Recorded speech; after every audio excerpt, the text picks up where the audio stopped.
Hello everyone, it's Nancy of Paper Moon Tarot. And I came across this deck yesterday wandering in a local tiny bookstore. They had maybe 8 tarot decks, and they had this one, which I haven't even heard of and hadn't seen. It's called The Trickster's Journey. And when I came home and looked into it, it was published in April of 2023, so it's pretty recent. And it's from Running Press, RP Studio. So not one of the usual tarot deck publishers that I'm familiar with. And I saw it and I had some time to kill and I thought, well, I'll get it and I'll sit on a bench and look at it. And turns out to have this lovely, that I call it a soft hardcover. Kind of a lot of travel books have that kind of cover, which I love because it's very flexible. But it's not paper, or it's paper that's coated in something, and so a nice substantial book. Color with the depictions of the cards, and decent information, including about the art, which I think we all love. It's like, why did the artist choose these things? The box had this tuck box with the cards in it, tucked in there with the book on top. So that's the packaging. Nice magnetic closure. Depends on whether you want to keep in the box or not. It's a shorter box than some, but it is a substantial box. So I just wanted to give you a quick look through of this. I've read some of the guidebook. I haven't read all of it. It's a fascinating guidebook in that the creator is Chinese, I believe Chinese American, lives on the East Coast, born in China, but lives somewhere on the East Coast. This was printed in China, so that's interesting. But it is based on something called, I will find this, Journey to the West, which was a 16th century novel, Chinese novel, and it's a collection of stories, and it focuses on the Monkey King. And if you look at the Fool, you'll see the monkey. And the creator talks about the fact that this was a journey for this character in the book, and it seemed to reflect the journey of the Fool in tarot. The creator, you can see I've highlighted already. I'm just going to read a little bit because it's really nicely written. Their story let me know it was possible to set out not knowing where you might end up, but that growth and transcendence may await you in the unknown, that your journey can be complex and nonlinear and still worth taking. Tarot offers us language to understand what's happening around us and within us, and gives us permission to access a mystical point of view that releases us from the linear and literal ways of being that constrain our everyday personas. Every card drawn in a reading presents an opportunity to consider our experiences through a new lens. Each reading is an exercise in mirroring our own stories back to ourselves. Our innate love of storytelling is in some ways about the deeply human desire to make, find, and reveal meaning from the constant onslaught of new information as we move through life.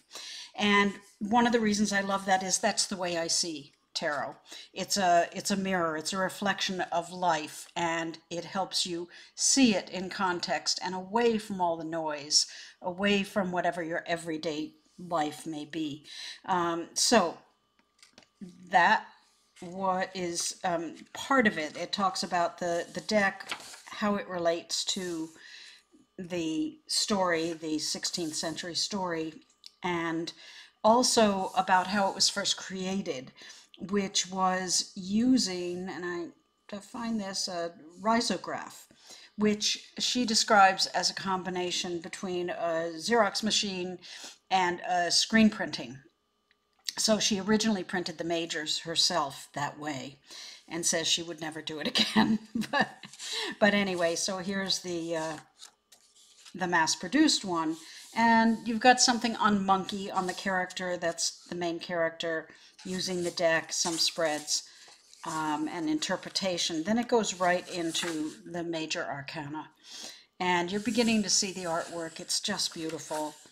And the other nice thing about this guidebook is that it is color-coded. I'm not sure how well you can see that on camera, but you have sort of pale greens and blues, and you know, each suit has its own color. So if you look at the edges and you have good light and so forth, you can find the suit you want from the color coding, which is a really nice feature to my mind.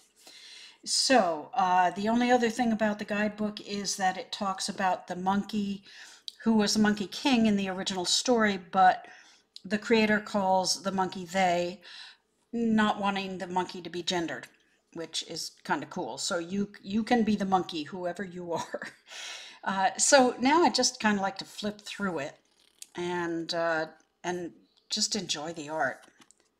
So the Trickster 0 is the Fool, and that's the only name change I find. Try and focus here. The only name change I find in the deck. The suits are all the regular suits. The Magician, and if you look in the book, it talks about everything coming out of this growth, these flowers above the Magician.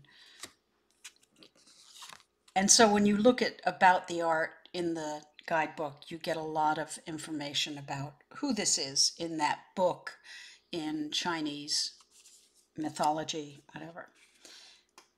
And it's fascinating. It really is. I saw part of a review by Catamancy, and I'll try and put a link down below. And she's an anthropologist, and so she gives some fascinating insights into the Chinese culture and how this deck relates to it. Very simple. It's white borders. It's a very thick deck. The cardstock is really nice. It's a very nice cardstock. And matte and clean with, you know, there are no borders here. Let's focus in. Clearly I have to get a new camera for you guys, don't I? The lovers, I love this one. They're just curled around each other holding hands. The Chariot.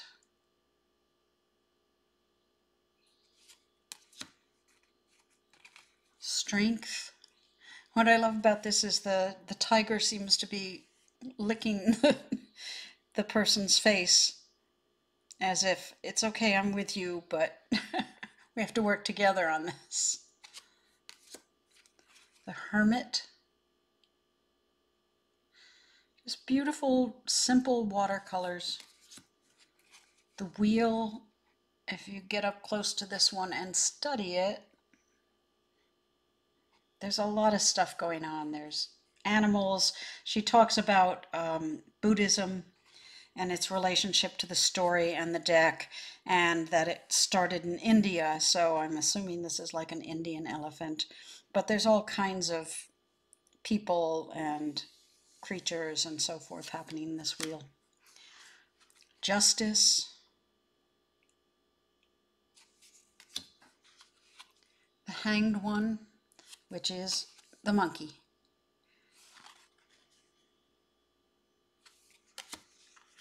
I love Death, the Death holding the monkey's head on this horse. It's just very cool art. Temperance. The Devil. It's a pretty scary devil. There's a person's face in his stomach. There are no supplicants, but it feels like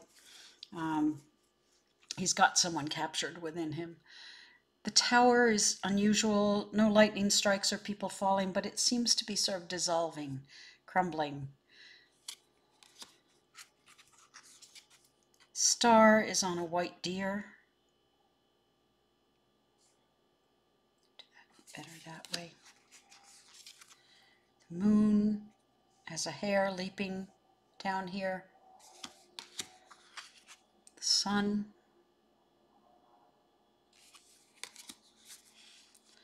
Judgment is Buddha.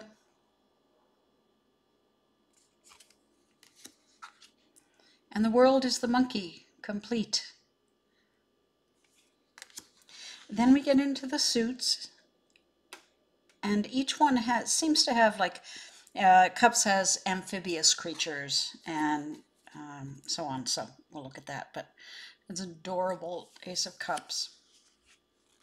Two of Cups, and I cannot begin to tell you what all these amphibious creatures are, snakes and whatever.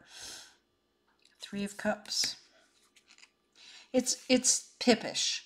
Now, sometimes it's intention, pips with intent is what I call it, that you can kind of draw some meaning from them. But just really pretty. In some ways it reminds me of the White Sage, just soft art. The Six of Cups, you've got tadpoles here in the middle, so you've got, you know, that reflection back to youth. The Seven of Cups, you start with the cup and everything sort of goes through these stages to get to this creature, like the tadpole or whatever. So it's kind of that, the choices you make as you move through life.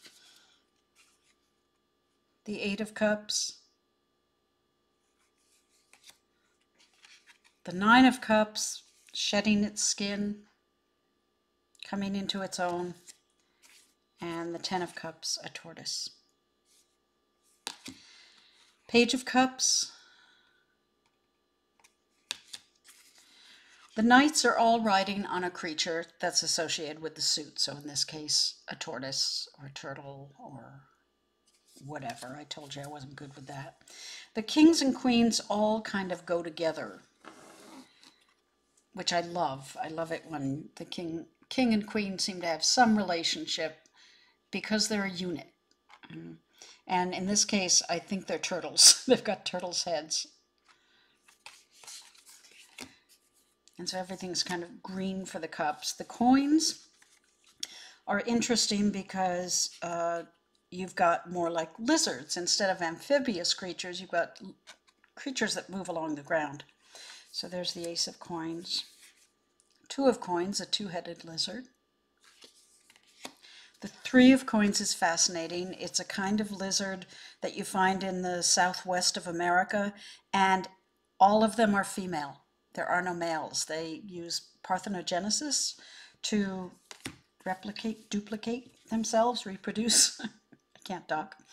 The Four of Coins, it's just going to devour those coins. Five of Coins. Six of Coins, waiting for something to drop there for him, or her, or they. Seven of Coins.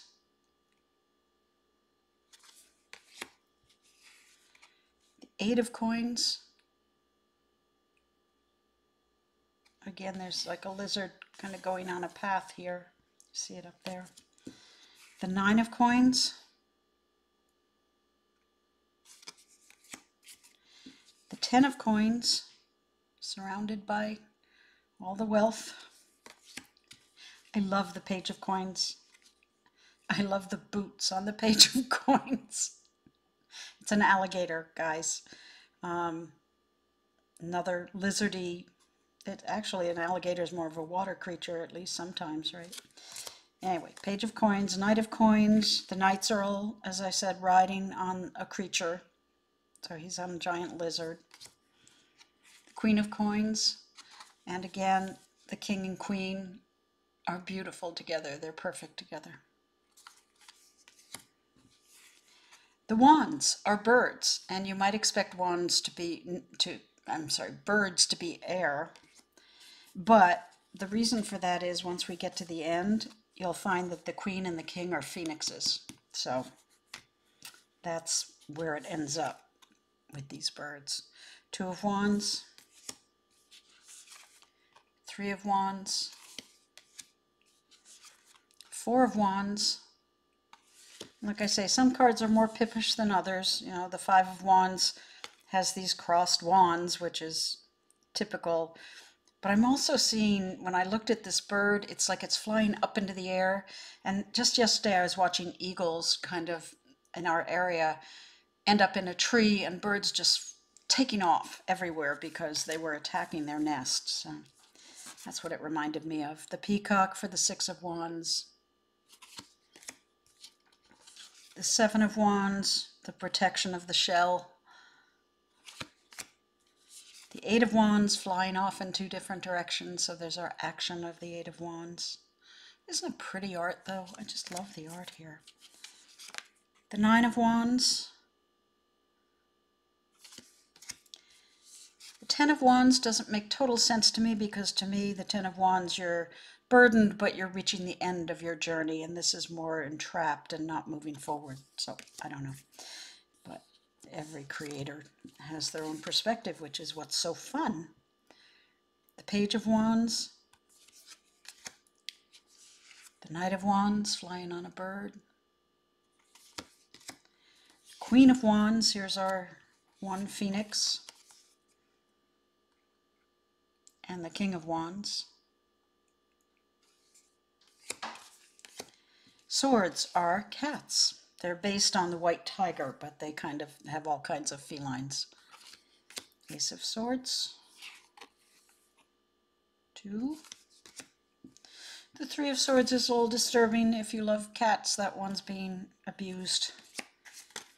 The Four of Swords, sorry, am I calling them wands? Four of Swords, that's perfect for that cat at rest with the swords protecting it.